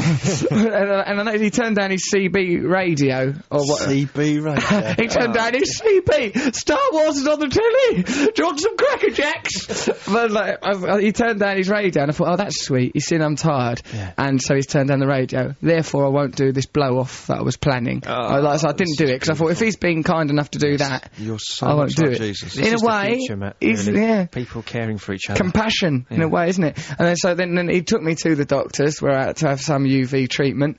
Popped out, come back to the car, and I'd needed, once more. Of course. But I thought I'll do it on the way to the car to Why are experience. you telling us this story? You said, here's something I need to talk to you two about. It's basically about an farted fart. I did it on the walk, and then I got to the door. Why are you telling us this? Because it's about And the altruism. He's teaching us a lesson. It's There's a parable. lesson. It's a parable. It's a lesson about Some self-editing. of the blow-offs fell on stony ground, whereas some fell on rich crops, and some was took away by the birds. No, what I'm saying is actually, then like, I started talking to that bloke. It turned out he was a West Ham fan as well. He loved my column in The Guardian. He came over from Trinidad when he was 12, and he was talking to me about stopping going to football because of racism and violence. And he was an incredibly articulate and sensitive man. I apologise for both of those things. I'm sorry, but it's my hobby. Yeah, no, but it was lovely because I had a shared moment of humanity. And George Orwell, I think, what is that book? Letters from Catalonia or something? Homage to Catalonia. Yeah, he talks about in the first passage of that book he took, which is as far as I got, if I'm honest. He talks about like when you meet someone and instantly like him. He said he met another recruit signing up for POUM, you know, fighting against Franco, and he said that he instantly liked that man. He instantly made a connection. And sometimes when you find, you know, when you have a glimmer of instant humanity, when you connect with someone, you think, oh, I love that person. When you can love someone in an instant, and you realise like that you realise that everything is ephemeral, and I think, oh no, we've got this in common, we've got that to talk about, but really we have the ultimate thing we have in common is the divine spark of life. So it might have started off with a story about blow-offs, they were both young man. signing up for the army, so they're both in a similar predicament, and he was probably nervous, and he was just latching on to people. No, because in the Spanish Civil War, people came from all over Europe to join. I mean, That's they what were I mean. bonded So they by were a united common... by the fact they were... Yeah, a common social cause. I mean, alright, it's not like, you know, Romeo and Juliet or something, but even they were just posh people in Italy out of Shakespeare's brain. So, you know, there is a finding a commonality. You don't instantaneously love someone just because you both reach for the same penguin biscuit in a cafeteria. So, like, it wasn't a material connection. It was a spiritual sense. That's what Orwell was trying to convey. And I believe that is the same sensation I experienced whilst restraining a blow-off in the back of a cab. And I thank you for ridiculing it, both of you. Hymn number 463, We Plough the Fields and Scatter. Thank you very much. Let's have a listen to Sank. Yeah, what do you want to listen to? I don't know, Bowie? just press it. Yeah, Bowie! Let's go crazy. You're listening to Russell Brand on BBC Radio 2, and what a show it's been. Good guess. Jonathan Ross came in here, but he didn't feature on here. Noel Gallagher did. Oh, he blathered on. Omid Djalili was in here. That was fantastic. It's been a good show, ain't it? I've enjoyed it. Have you enjoyed it, Matt? I've had a tremendous time. It's been wonderful. Trevor Locke, have you enjoyed it, dear? I thought it had texture. Lovely celebrity anecdote. Just time for a couple of emails, and of course our resident poet laureate, Mr. G. This is from Joe, Jennifer and Kenny. I don't know if anyone's told you about Morrissey at the SECC on Saturday night. He was bigging you up. He asked us all to like you because you're very sweet. Sounds like he was facing a tidal wave of antipathy against me there. Morrissey trying to carve out some affection. Very sweet. Oh, but then it says in brackets, we all love you anyway, of course, exclamation marks. Is that person trying to backtrack? I don't know how you felt meeting him, but it was strange watching him sing, not sink. God, that would never happen. I've never been reduced to tears before just seeing someone. And I've seen hundreds of gigs. Lots of love. Thank you. That's nice to tell us that. Listen to this quickly. Hello, Matt and Trevor and Russell, says Sarah Parker. I had to tell you the sad sight that I beheld the other night. I was rushing through Tottenham Court Road Underground Tube Station in London to the and I heard the merry tune of a busker playing Christmas songs. When I got close up, I was shocked to see your old mate, Henry the Hoover, playing a trumpet alongside a human playing a guitar. Look what's happened to him after you've had your wicked way of him, I once foolishly admitted to an adolescent liaison with a Hoover. Reduced to busking on the underground, but he did look happy. He was very good on the trumpet, so I don't think your amorous lust had any lasting effect. Sarah, that's one of the people we work with, young Jess, saw that same Henry the Hoover busker. He's getting quite a lot of cred. Perhaps he could get a career. He should go on X Factor, which I believe is plays the trumpet somehow. Look at you naive twit. Next week, let's talk about... I actually think he's learned to play the trumpet. It's time for you to accept yourself, young man. Accept yourself. You had sex with a Hoover. Oi! Now, I was very young. I didn't know what was going on. Well done, Trevor, for pointing. BBC Radio 2. It wasn't sex. Anyway, what we had, that awkward fumble in an airing cupboard before my mum made her way up the stairs to receive the dual disappointment of a ruined son and a ruined Hoover. That poor woman. Yeah, certainly wasn't sex.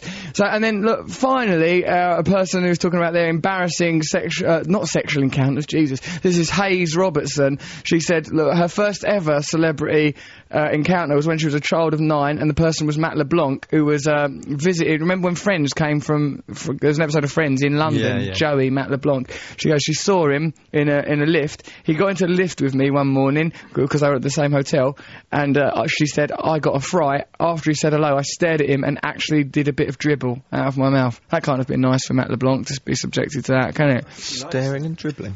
Well, yeah, I don't think he would like it at all. He does. I think that gives him a sense of importance. Gives me one. Okay, so what a lovely show it's been, but before we wrap things up, let's have a little listen to Mr. G, our resident poet laureate. Let's create atmosphere for him. Woo! Yeah, use Omid Djalili's microphone. He's cleared off to look after his family.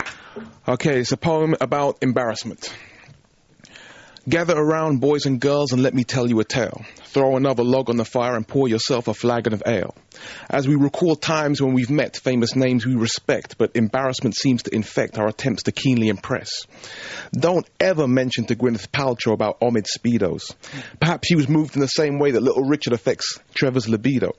And Matt got his diploma from Lulu. Not from a university, just Lulu. So when he received his degree, all he could scream was, Lulu! Russell was heckled by Vic Reeves, causing him to reel into fits. Yet he sent a text to Jonathan Ross of him feeling a right tit. And Noel's out in Australia getting a tan and recalling when he was left alone standing by Morrissey, who with authority announced that his name was Russell Brand. So now we have a fan of a man who bears the name of his fan. How embarrassing. Woohoo! Yes! I like that one, and I like that you got that Morrissey said that he was me on the stage the other night. That actually happened. That's a really good moment to have had in my little lifey poos. Right, thank you very much for everyone that's contributed to this tremendous show. We've touched on some very profound themes, ain't we, Trev? Talked about Utopia, talked about unification of the soul and that and the spirit. I think I might mention Prometheus now. What did it mean? Stealing fire from the gods? There's something to ponder. Right, what's going on next? Something brilliant on Radio 2. Stay with us. Thanks, Matt. You've done well and all. 88 to 91 FM. This is Radio 2 from the BBC. BBC Radio 2. Russell Brand.